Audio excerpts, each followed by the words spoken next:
Hello दोस्तों, कैसे हैं आप सब। कहते हैं समुंदर एक ऐसी जगह है जहां जाते ही दिल को बहुत सारा सुकून मिलता है। लेकिन अगर वही सुकून का जगह खौफ का घर बन जाए तो कहते हैं इंडिया में कई ऐसे हॉन्टेड प्लेसेस है जो दिन के उजाले में बिल्कुल खूबसूरत और नॉर्मल लगता है, लेकिन जैसे ही रात होती है उधर शुरू हो जाती है बहुत सारा पैरानॉर्मल एक्टिविटीज।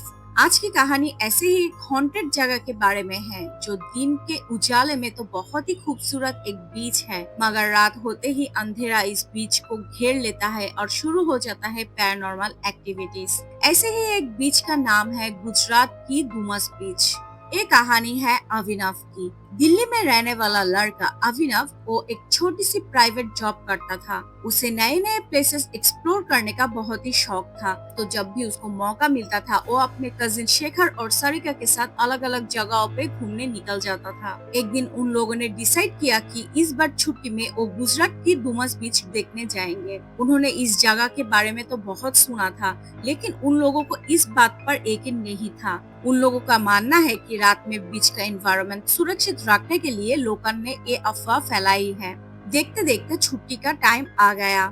छुट्टी मिलते ही वो गुजरात के लिए रवाना हो गए। वहां जाकर उन्होंने एक बहुत ही खूबसूरत होटल में उठा। पहला दिन वो लोग इतना थक चुके थे कि उस दिन उन्होंने कोई एक्टिविटीज नहीं किया। अगले दिन सुबह वो लोग सूरत घूमने के लिए निकले। उन्होंने कई जगह विजिट किया और बहुत सारे फूड एंजॉय किया और बहुत सारे पिक्चर्स भी ली। शाम के वक्त उन्होंने डिसाइड किया कि वो अब डुमस बीच जाएंगे, ये देखने के लिए कि इस जगह क्या सचमुच हॉन्टेड है या नहीं। जिस ऑटो में वो लोग जा रहे थे वो ऑटो वाले भैया ने उन्हें बहुत ही समझाने की कोशिश किया कि सूरज ढलने के बाद बीच हॉन्टेड हो जाता है, इसीलिए उधर मत जाइए। लेकिन उन लोगों ने उनकी बात को सीरियसली नहीं लिया और जिद करके बीच तक छोड़ने को कहा। ऑटो वाला ने उन्हें बीच के पास उतार दिया और जाते वक्त भी उन्होंने बहुत ही समझाने की कोशिश की, लेकिन उन लोगों के सर पर तो उस जगह को जानने का भूत सवार था। बीच सच में बहुत ही सुंदर था।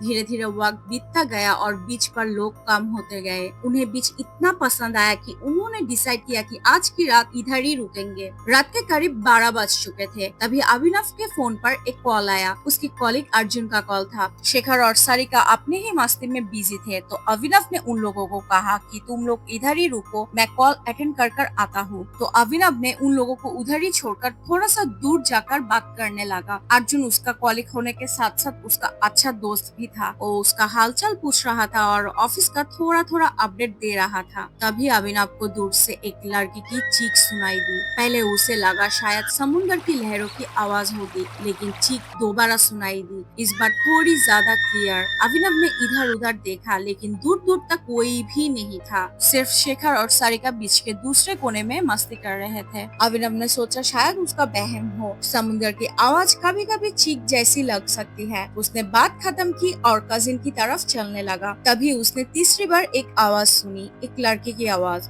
वो कह रही थी, सुनिए। इस बार आवाज बिल्कुल उसके पीछे से आई थी। वो धीरे से पलटा और उसने देखा एक लड़की सफेद साड़ी में खड़ी थी। उसका चेहरा पल्लू से ढका हुआ था और अंधेरे में साफ दिखाई नहीं दे रहा था। अभिनव ने पूछा, आप कौन हो और इस टाइम पर इस जगह पर क्या कर रही थी? वो औरत धीमी सी आवाज में बोली, मैं पास ही रहती हूँ, मुझे बहुत डर लग रहा है, क्या आप मुझे रोड तक छोड़ देंगे? अभिनव ने थोड़ा सा सोचा और डिसाइड किया कि वो इस लड़के की मदद करेगा। अभिनव ने कहा, बिल्कुल, आप इधर ही रुकिए, मैं अपने कजिन को बताकर आता हूँ। वो लड़की बोली, जरूरत नहीं है, मेरे घर पास ही है, बस मुझे इस रोड तक छोड़ दीजिए। अभिनव ने सोचा अगर वो अपने कजिन के पास अब गई तो उसे थोड़ा सा टाइम लगेगा, और ये लड़की तो बस रोड तक ही छोड़ने की बात कही है और रोड भी उस जगह से थोड़ा करीब था। तो उसने सोचा कि वो उस लड़की की मदद पहले करेगा और उसे रोड तक छोड़ देगा और उसके बाद वो अपने कजिन के पास जाएगा। अभिनव उस लड़की के साथ चलने लगा। उसने पूछा, क्या आप इधर ही रहते हैं? उस लड़के ने कुछ नहीं कहा, वो सिर्फ ऐसे ही जवाब दी। कुछ देर बाद अभिनव ने नोटिस किया कि वो रोड की तरफ नहीं बल्कि पानी की तरफ जा रही है। तो अभिनव को बहुत ही अजीब लगा और उसने कहा, हम तो रोड की तरफ जाएंगे, आप बीच की तरफ क्यों जा रही हैं? वो लड़की ने कुछ भी नहीं बोली। तो अभिनव को थोड़ा सा अजीब लगा और उसने अब डिसाइड किया कि अब वो इस लड़की की मदद नहीं करेंगे। अभिनव ने उस लड़की को कहा कि इस जगह से रोड बहुत ही पास है और अब आप अकेली ही जा सकती हैं। तो जैसे ही अभिनव ने पीछे लौटने की कोशिश की, तभी अचानक उस लड़की ने अभिनव की हाथ जोर से पकड़ लिया। उस लड़की की हाथ बिल्कुल बर्फ की तरह ठंडी और सफेद थी और वो लड़की उसे पानी की तरफ खींचने लगी। अभिनव ने उस लड़की की हाथ छुड़ाने की कोशिश की, लेकिन तभी उस लड़की की चेहरा थोड़ा सा विजिबल हुआ। उस लड़की का चेहरा बिल्कुल सफेद था और आंखें पूरी तरह काली। वो लड़की बहुत ही अजीब तरीके से हंस रही थी और उसने कहा, तुझे तो मेरे साथ ही चलना पड़ेगा। ये कहने के बाद उसने अभिनव की सर पानी में डुबाने की कोशिश की। डर के मारे अभिनव की बॉडी जम चुकी थी और वो जोर जोर से हनुमान चालीसा जपना शुरू किया और कुछ ही देर में वो उधर ही बेहोश हो गया। उसे लगा कि ये शायद उसकी जिंदगी का आखिरी रात है। जब उसने आँख खोली तो वो होटल की कमरे में था। शेखर और सारिका बहुत परेशान थे। उन्होंने बताया कि जब अभिनव काफी देर तक वापस नहीं आया तो वो लोग उसे ढूंढने के लिए गए। तब उन्होंने देखा कि अभिनव अकेले खड़ा होकर अपना हाथ हवा में खींच रहे थे और अपना सर पानी में डूबा रहा था। वो लोग तुरंत दौड़कर उसके पास गए। तब तक अभिनव बेहोश हो चुका था। अभिनव ने उन्हें सफेद साड़ी वाली लड़की के बारे में बताया। ये सुनकर वो दोनों भी डर गए। बाद में होटल के एक स्टाफ ने बताया कि कहा जाता है कि डुमस बीच पहले एक पुराना शमशान घाट हुआ करता था। लोग कहते हैं कि यहाँ कई आत्माओं का बसेरा है। रात में जब चांद की रोशनी समुद्र की पहरों पर पड़ती है, तब उधर सफेद आत्माओं की परछाइयाँ और अजीब रोशनियों को देखा गया है। बहुत सारे लोगों के साथ यहाँ अजीब और डरावने हादसा हो चुके हैं, इसीलिए सूरज ढलने के बाद इस बीच पर कोई नहीं जाता। ये सब सुनकर वो लोग अगले ही दिन दिल्ली वापस लौट गए और उस दिन के बाद अभिनव